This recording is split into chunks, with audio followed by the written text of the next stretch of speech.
All of you for joining us here this afternoon. Joining me up here is the co-chair of the Maryland Redistricting Reform Commission, Walter Olson. Walter is a, there you go, behind me. Walter is a senior fellow at the Cato Institute's Center for Constitutional Studies. We also have 6 additional commission members here with us. Tessa Hill Aston, the immediate past president of the Baltimore City branch of the NAACP.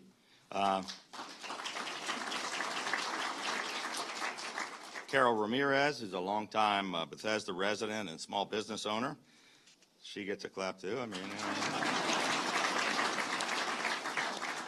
Delegate Jason Buckle from Cumberland.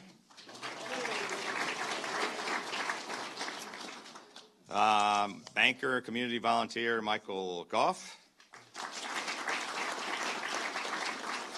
who is a member of the board of Common Cause. Christopher Summers, who's the founder and president of the Maryland Public Policy Institute. And Ashley Olison, the administrator of the League of Women Voters, Maryland. I also want to thank all of the legislators from both sides of the aisle who have joined us here today. This is an important press conference. Free and fair elections are the very foundation of American democracy and the most basic promise that those in power can pledge to citizens. Unfortunately, in Maryland, we haven't had much balance, fairness, or competitiveness in our political system for decades. Instead, we've been singled out for having some of the worst, most gerrymandered and unfair congressional districts in the nation, and our state legislative districts are even worse, with legislators choosing their voters instead of the other way around. In a state where one party has a 2-to-1 registration advantage, the state's congressional representation is instead dominated 7-to-1. Frankly, the outcome of the last several redistricting cycles to draw legislative and congressional districts have been an embarrassment to our state. In 1994, Maryland legislative maps had to be invalidated because the state failed to create a majority-minority district as required by the Voting Rights Act of 1965.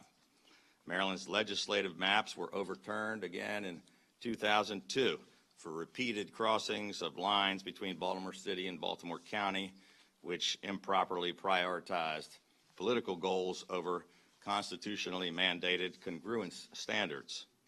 Of course, Maryland is not the only offender when it comes to gerrymandering, and no party has a monopoly on this practice.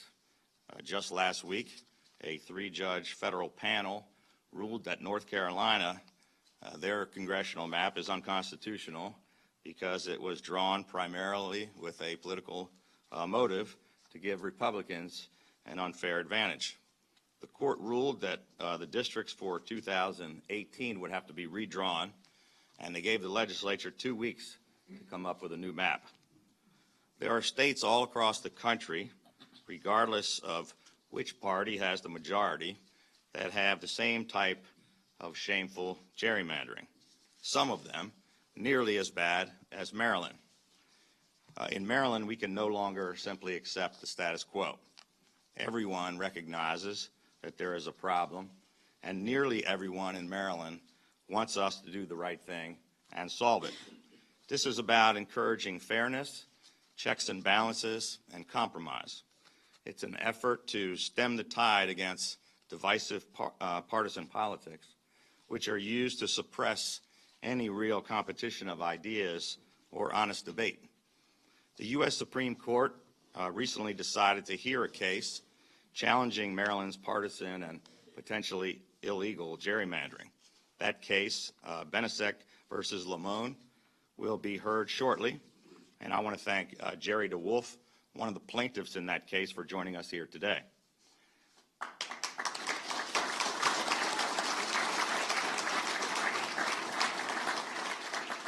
This litigation is primarily focused on Maryland's 6th congressional district and based on the contention that the state violated the First Amendment prohibition against retaliating against an individual because of his or her speech or conduct.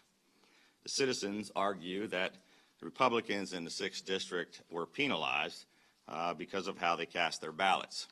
In April of last year, a number of individuals, including the House Speaker, the Senate President, and the former governor, were all deposed for the Benisek versus Lamone case. The former governor admitted to violating the law. When he was asked about the drawing of district maps, he said, "It was my intent to create a district where the people would be more likely to elect a Democrat than a Republican," end quote. One individual from the Washington-based company that was hired to craft Maryland's 2011 redistricting map said on the record, quote, "The purpose of what we were doing was, number one, incumbent protection, and number two, trying to see if there was a way that there was another Democratic district in the state." This kind of arrogant behavior and political subterfuge is exactly why Marylanders are completely fed up with politics as usual, and why they are rightfully angry at Republicans and Democrats in Washington and in Annapolis. I'm announcing today that we are signing on to a bipartisan amicus brief. The former Democratic governor of California, Gray Davis, is also signing on to this amicus brief with us.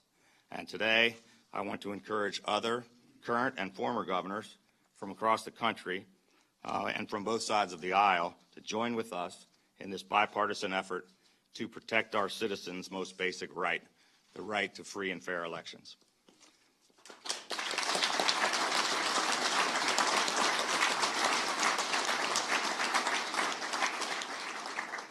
Sadly, Maryland's Attorney General is on the wrong side of this fight and on the wrong side of history, in my opinion.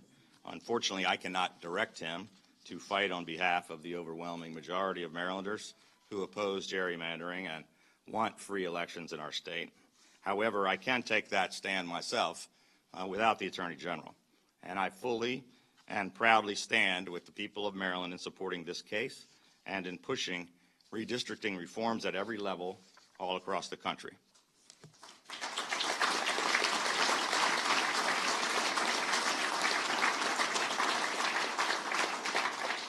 Now, some people have said that we should do nothing about Maryland's partisan gerrymandering of both our legislative and our congressional districts because others are not willing to do the right thing first. That is not a reason to keep us from doing the right thing here in Maryland. Showing leadership, taking action right here, right now, to address this problem is simply the right thing to do, and nearly all Marylanders agree. Instead of waiting and looking to Washington, D.C., where partisan one-upsmanship consistently derails any real progress, let's set an example for Washington and for other states and for the nation. Let's send a message to Washington that enough is enough. For the past 2 years, our administration has introduced the Redistricting Reform Act in an effort to remove partisan politics from the redistricting process and to end the process of politicians drawing their own district lines and picking their constituents rather than the other way around. Our legislation provides for a nonpartisan redistricting commission, which would create a fair, nonpartisan, open, and transparent redistricting process. Unfortunately, for 2 years, legislative leaders have completely ignored nearly all of their constituents and failed to take any action whatsoever on this important, bipartisan, common sense proposal. They refused to even bring it to the floor for an up or down vote. Instead of choosing fairness and real nonpartisan reform, instead they pushed through a phony bill masquerading as redistricting reform. It was nothing more than a political ploy designed with one purpose: to ensure that real redistricting reform would never happen in Maryland. In fact, their legislation would prohibit us from fixing our state's horrendous gerrymandering problem unless and until 5 other states act first. What does the action or inaction of other states have to do with us? Legislators claim that they want us to wait for the other states to join, but it seems more likely that they want us to wait to see the outcome of the next election. And the bill that they passed would only apply to our 8 congressional districts. It would never, ever affect their own legislative districts, leaving the current unfair, unbalanced, and unethical system intact. They even pretend to create a so-called independent commission, which would be filled by members who are hand-selected by legislative leadership from the House and the Senate, instead of the truly nonpartisan commission, which our legislation calls for. This bill was not only disingenuous and misleading, not only does it not provide for any real reform or fairness, but astoundingly, if it were to be implemented, it would actually make the drawing of district lines in Maryland even more partisan, unfair, and improper than our current system, where we have some of the worst gerrymandering in America. For all of those reasons, I vetoed this misguided legislation last year. And it seems that maybe during their 9 months away from Annapolis, some of the legislators who pushed this may have actually seen the light, or maybe they felt the heat, but they decided to delay any vote on a potential override of this veto until the very last day of the legislative session. We just simply cannot allow that to happen, and there's still time for us to work together in a bipartisan way to once and for all clean up the political process in our state.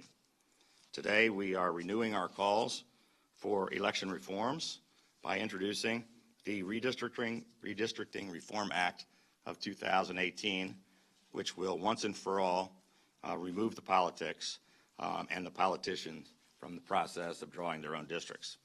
This legislation provides for a nonpartisan redistricting commission, and it will create a fair, nonpartisan, open, and transparent redistricting process.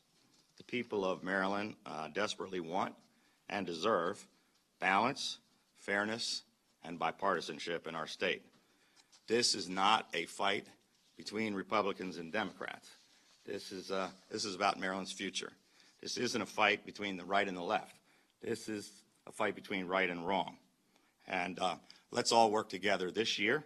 With your help, we're hoping that we can choose to do the right thing for all the citizens of Maryland. Thank you.